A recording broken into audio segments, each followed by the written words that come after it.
Hello friends, आप सभी का मेरे यूटी फैक्ट चैनल पर स्वागत है। आज की वीडियो में हम लोग सिंधु घाटी सभ्यता के बारे में अध्ययन करेंगे। सिंधु घाटी सभ्यता का जब हम लोग अध्ययन करते हैं तो ये भारतीय भूभाग में विकसित प्रथम नगरीय सभ्यता के रूप में इसको देखा जाता है। तो जब हम लोग सिंधु घाटी सभ्यता का अध्ययन कर रहे हैं तो सबसे पहले इसकी हम लोग ड्राफ्टिंग कर लेते हैं कि किस किस चीज़ का हम लोग इसमें अध्ययन करेंगे। तो सबसे पहले हम लोग देखेंगे इसमें खोज का इतिहास। खोज के इतिहास में हम लोग देखेंगे कि किन किन इतिहासकारों ने इसमें अपना योगदान दिया है।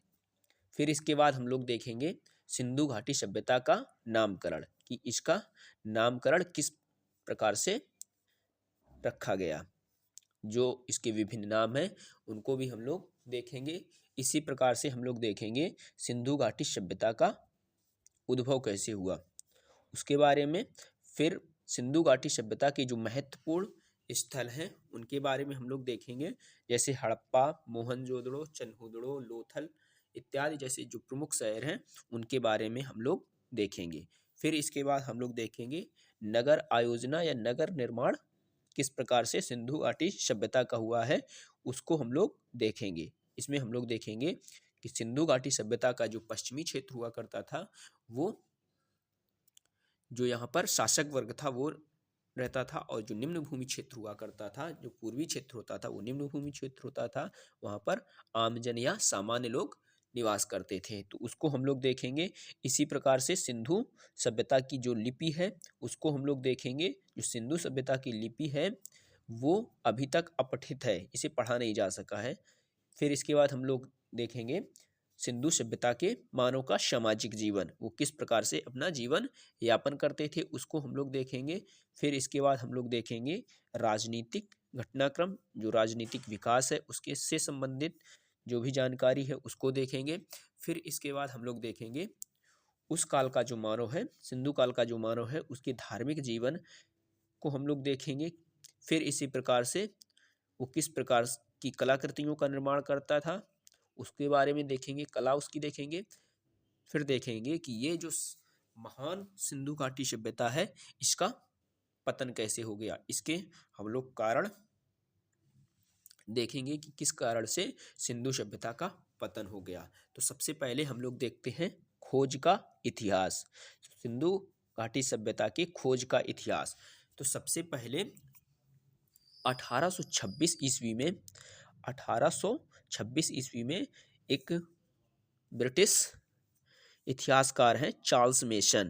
तो चार्ल्स मेसन ने हड़प्पा के टीले का उल्लेख किया था। तो चार्ल्स मेसन द्वारा हड़प्पा टीले का 1826 ईस्वी में सर्वप्रथम उल्लेख किया गया, लेकिन जो ब्रिटिश सरकार थी उसने इस बात पर कोई ध्यान नहीं दिया, अर्थात अनदेखा कर दिया उनकी इस बात पर। फिर इसके बाद 1856 ईस्वी में दो भाई थे, दो इंजीनियर भाई थे, जॉन ब्रंटन और विलियम ब्रंटन। इन्होंने भी हड़प्पा टीले का उल्लेख किया तथा इस पर भी ब्रिटिश सरकार ने कोई विशेष ध्यान नहीं दिया। फिर इसके बाद 1876 में कनिंघम ने हड़प्पा और इसके आसपास के क्षेत्रों में उत्खनन कार्य के लिए व्यापक सर्वेक्षण करवाया। तो व्यापक सर्वेक्षण करवाया, किंतु वो भी कनिंघम जो था वो भी इस हड़प्पा टीले का महत्व नहीं समझ सका था। तो फिर आगे चलकर ये भी इसने भी कार्य रुकवा दिया था कनिंघम ने। फिर इसके बाद 1921 में जॉन मार्शल जो थे, तो जॉन मार्शल उस समय भारत के एएसआई थे। तो भारतीय पुरातत्व सर्वेक्षण विभाग के ये महानिदेशक हुआ करते थे जॉन मार्शल। तो इन्होंने दयाराम साहनी के नेतृत्व में यहाँ पर उत्खनन कार्य प्रारंभ किया था। तो यहीं से क्या है, 1921 से ही सिंधु घाटी सभ्यता में जो स्थल प्राप्त हुए हैं, तो उनमें सबसे पहला जो स्थल है हड़प्पा, तो उसका व्यापक तौर पर उत्खनन कार्य दयाराम साहनी जी के नेतृत्व में करवाया गया। इससे पहले के जो कार्य हैं वो आंशिक रूप से ही किए गए थे, केवल उनका उल्लेख आता था तथा उस पर कोई गंभीर रूप से कार्य नहीं किया गया।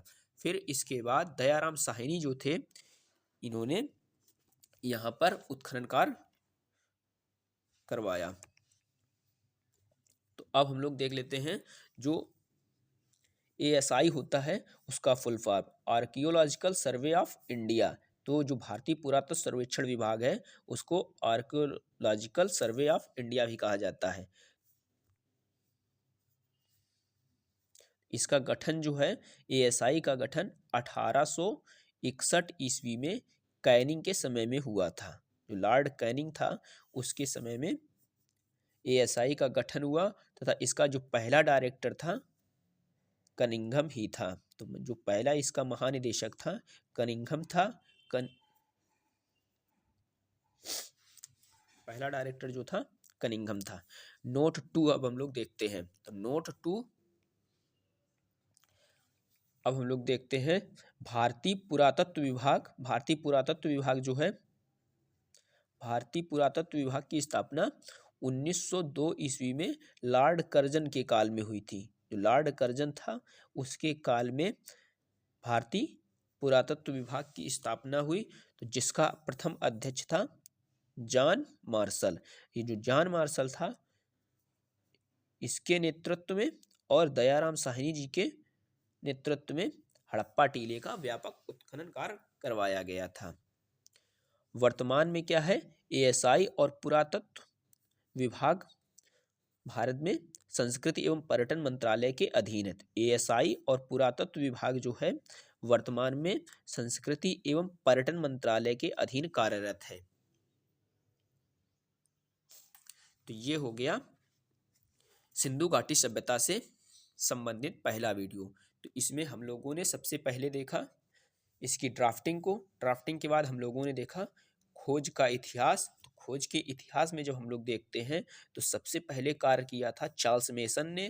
तो चार्ल्स मेसन ने 1826 में हड़प्पा टीले का उल्लेख किया था, किंतु जो ब्रिटिश सरकार थी उसने इस पर कोई विशेष ध्यान नहीं दिया। फिर 1856 में दो भाई आए, जॉन ब्रंटन और विलियम ब्रंटन ने भी इसका उल्लेख किया, किंतु फिर भी ब्रिटिश सरकार ने कोई विशेष ध्यान नहीं दिया था। फिर 1876 में कनिंघम आता है। कनिंघम ने इसका व्यापक सर्वेक्षण करवाया, लेकिन वो भी इसके महत्व को नहीं समझ पाता है। फिर इसके बाद जब व्यापक तौर पर उत्खनन कार्य हुआ वो था जॉन मार्शल, और इसके ही नेतृत्व में यहाँ पर हड़प्पा टीले का उत्खनन कराया गया। इसमें सहयोग किया था दयाराम साहनी ने।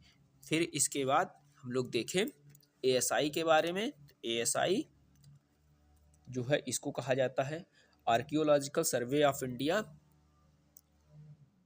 इसका गठन जो है कैनिंग के समय में 1861 में हुआ था, जिसका पहला महानिदेशक या डायरेक्टर कनिंघम था। फिर भारतीय पुरातत्व विभाग की स्थापना 1902 में कर्जन के समय में हुई तथा इसका प्रथम अध्यक्ष था जॉन मार्शल। और वर्तमान में क्या है, ASI और पुरातत्व विभाग जो है ये संस्कृति एवं पर्यटन मंत्रालय के अधीन कार्यरत है। तो वीडियो अच्छा लगा हो तो वीडियो को लाइक करें, कमेंट करें, शेयर करें तथा बेल आइकन को जरूर प्रेस कर लीजिए जिससे वीडियो सबसे पहले आप तक पहुंच सके। थैंक यू, धन्यवाद।